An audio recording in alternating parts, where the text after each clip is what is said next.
사장님, 언제부터 이렇게 이 먹고 마시고 드시고 하는 거에 관심을 가지셨는지? 그거는 타고난 것 같아요. 난 어려서부터 식탐이 있었어요.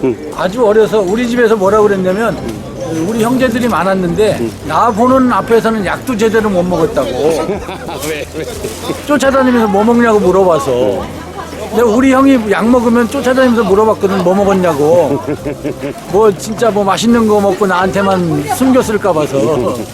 근데 어렸을 때부터 그랬던 것 같아요. 이게 저 방풍나물인데 풍을 막아준다는 뜻이에요. 이름이 막을 빵자 바람풍자. 여기 중풍 예방이라고 여기 써놓으셨네. 우리 박사님이시죠? 네. 나물 박사님. 이게 참나물이라고 팔잖아요. 근데 이건 참나물 아니에요. 예? 참나물은 원래 산에 야생 참나물이 있는데 그거하고 아주 비슷하게 생겼어. 그래서 시장에서 참나물이라고 파는데 실제로 참나물은 산에도 귀해서 시장에 안 나와요. 이거 일본에서 온 거예요. 일본 우동집에 가면 우동 위에 파랗게 이파리 올려준 게 이거예요. 향내라고 줄기 빼고 이파리만 따서 우동에다 이렇게 올려주잖아. 그 나물인데 우리나라 야생에 참나물하고 비슷하게 생겨서 어떤 사람이 국내에 들여와서 재배하기 시작했어요. 근데 이거에 우리나라에서 정식으로 번역된 이름은 파드득 나물이에요. 파드득 나물? 파드득 나물, 파드득. 파드득. 이게 바람이 불면 이게 흔들리는 게 파드득거린다고 해서 파드득 나물이에요. 맞아요, 이모? 예, 저는 모르겠습니다. 박사님이 말씀하시니까 맞겠지. 근데 파드득 나물이라고 하면 우리나라 사람들이 못 알아들어. 참나물이라고 해야 알아듣지.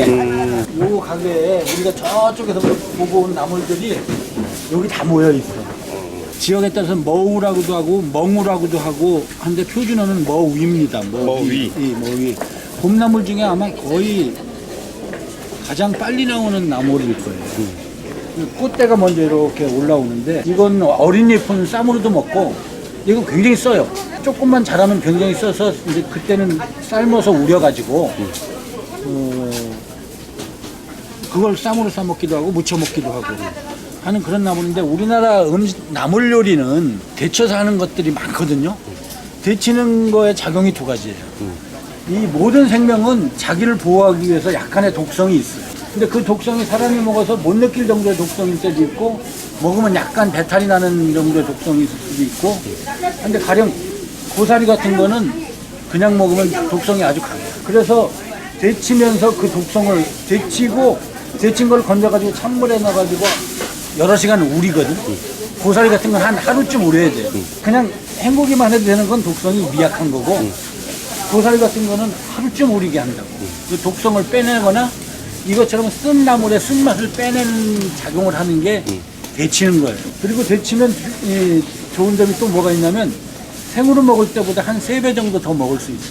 나물을 데쳐서 해 먹는 거는 우리 민족이 수천 년 동안 경험을 통해서 축적한 생활의 슬기예요. 식물인데 독성이 전혀 없고 사람한테 해를 끼칠 만한 게 없는 채소들은, 나물들은 되게 채소가 돼가지고 사람이 경작을 하기 시작한 거예요.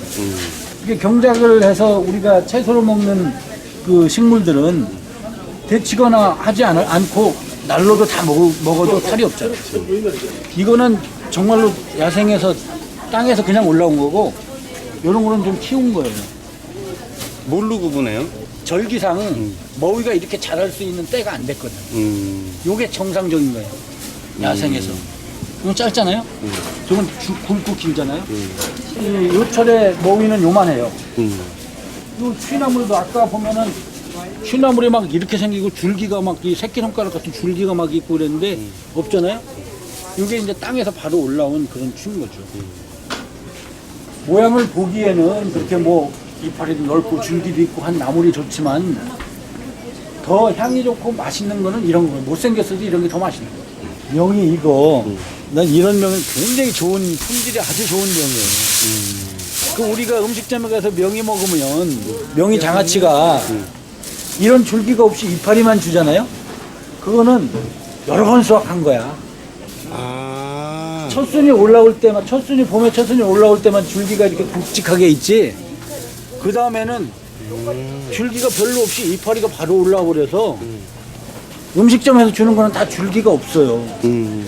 앞으로 시장에 가서 냉이를 살 때는 꼭 줄기가 통통한 걸 골라야 돼요. 얘기하시는 게 맞는 것 같으세요? 여기 다른 데 없는 저 당귀순이라고 우리나라에 당귀가 두 종류가 있어요. 토당귀라는 게 있고 일당귀라는 게 있는데 이건 일당귀의 이파리예요. 토당귀는 우리나라 산에 자라는 야생 당귀를 토당귀라고 하고 이 일당귀는 일본에서 들여온 종자에서 일당귀예요. 이거는 밭에서 많이 키우는 당귀의 종류인데 내가 어렸을 때는 우리 고향 집에서 이 당귀 농사를 많이 했어요. 한약재로 팔려고. 그때는 나물로 먹을 생각을 전혀 안 했거든. 약으로만? 그냥 뿌리를 캐서 말려서 약으로만 팔았는데 언젠가부터 이게 시장에 나물로 나오더라고. 근데 저는 이거 요즘도 안 먹어요. 우리 집사람이 가끔 사오는데 어려서부터 약으로 경험했기 때문에 이게 음식이라는 생각이 연상이 잘 안 돼서 그리고 향이 굉장히 강해.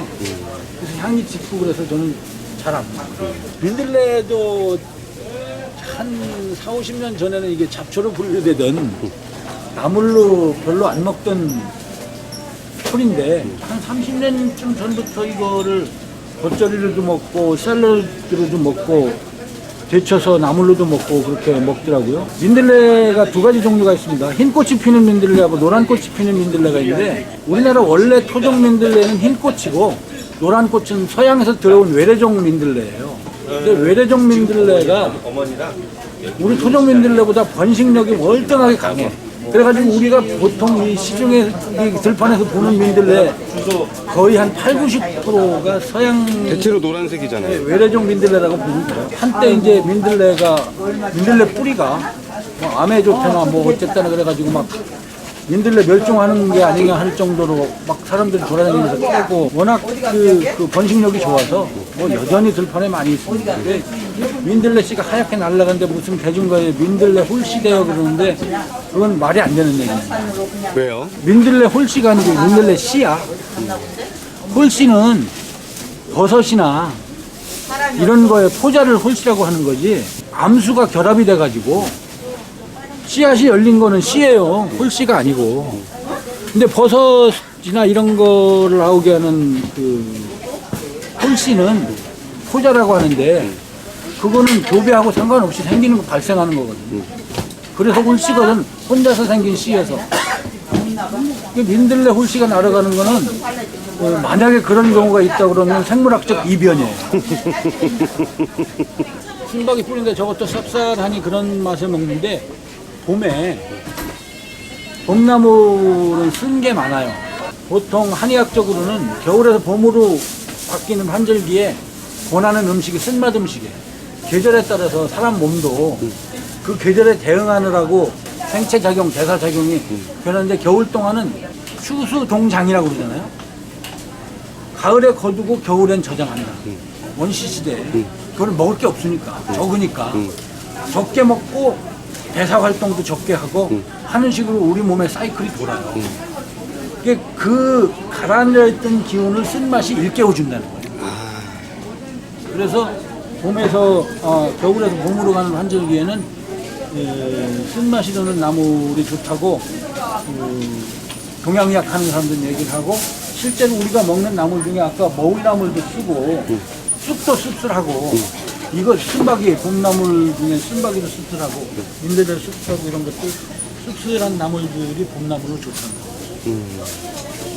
우리는 동양에서 전통적으로 식약동원이라고 먹는 게 약과 다를 바가 없다는 생각이 있는데 그건 무슨 약처럼 뭘 만들어서 먹으라는 게 아니고 반찬으로 먹는 것들 중에 그런 양리 효과가 있는 것들이 다 섞여 있다는 거예요. 김치를 담글 때 왜 속에 무를 넣겠느냐.